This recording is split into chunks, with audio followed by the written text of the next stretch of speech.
Sperms may remain alive in female genital passage for a few days. Sperm entry करने के बाद कुछ दिन तक अलाइव रहते हैं फीमेल जेनिटल पासेज में, वेजाइना में, बट देयर फर्टिलाइजिंग पावर जो है वो लिमिटेड टू 1 और 2 डेज ओनली, वो 1 से 2 दिन में ख़त्म हो जाती है. ड्यूरिंग फर्टिलाइजेशन सेवरल स्पर्म्स में surround an egg.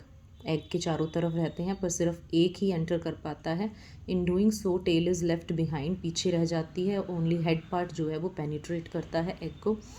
Sperm nucleus fuse कर जाता है एग के न्यूक्लियस के साथ. As soon as one sperm enter the egg, जैसे ही एक स्पर्म एग में एंटर करता है, the entry of other sperms जो है वो एक केमिकल बैरियर से, बाकी जो स्पर्म्स है जैसे ही एक ने एंट्री की, यहाँ एक केमिकल बैरियर लग जाएगा जिससे बाकी स्पर्म्स जो है वो एंटर नहीं कर पाएंगे.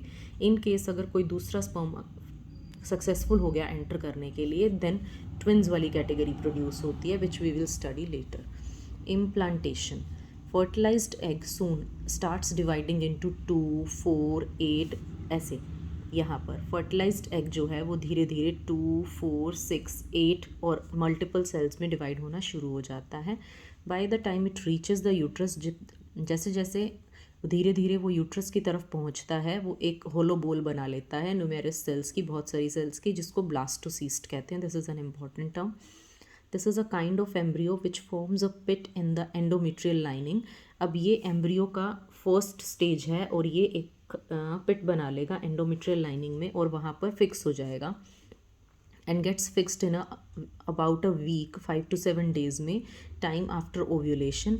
This process is called implantation and this is the first stage of pregnancy. Implantation, the process of fixing the blastocyst to the wall of uterus endometrium is termed as implantation. The term continues, uterus continues to develop to take care of developing embryo. अब uterus को उसका ख्याल रखना है, उसकी जो walls endometrium walls वो धीरे धीरे और थिक होती चली जाएंगी. By the end of the 5 weeks of pregnancy embryo जो है वो थोड़ा और एडवांस हो जाएगा, उसमें हार्ट, सर्कुलेटरी सिस्टम डेवलप होने लगेंगे. आफ्टर 2 months लिम्स भी डेवलप होनी शुरू हो जाएंगी. तो इस तरीके से आप इन 3 डिफरेंट टर्म्स को डिफाइन कर सकते हैं. एम्ब्रियो एक ग्रोइंग एग है, फर्टिलाइजेशन के बाद बना.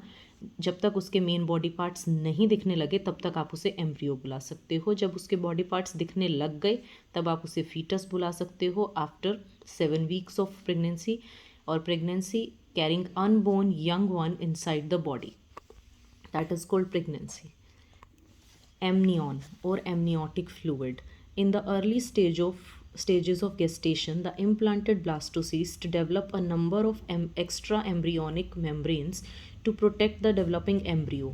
अब शुरू की प्रेगनेंसी के पीरियड में जो ब्लास्टोसिस्ट है उसके अराउंड कुछ मेम्ब्रेन्स डेवलप होती हैं, 3 से 4 मेम्ब्रेन्स जो उसकी टेक केयर करेंगी. First one is amnion, second is chorion, third is allantois, fourth is placenta.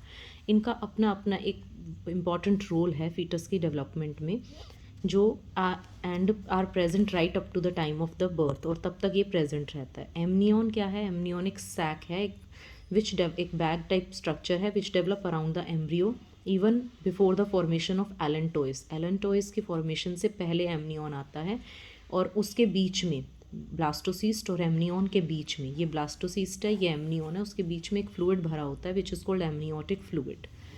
अब ये क्या करता है, इसके क्या फंक्शंस हैं? तो ये प्रोटेक्ट करता है एम्ब्रियो को किसी भी तरीके के फिजिकल डैमेज से. झटके लगते हैं जैसे मदर गिर जाए अगर, तो इसे प्रोटेक्ट करेगा. Keep an even pressure all over the embryo, इधर से इधर से इधर से एम्ब्रियो पे एक ही तरीके का प्रेशर मेंटेन करेगा. फीटस को रेस्ट्रिक्टेड मूवमेंट के लिए अलाउ करेगा, मतलब ऐसा नहीं है फीटस एक ही जगह पर फिक्स रहेगा, उससे वो घूम सकता है थोड़ा इधर उधर. Prevent sticking of foetus to the amnion, amnion से उसे चिपकने से रोकेगा ये लिक्विड.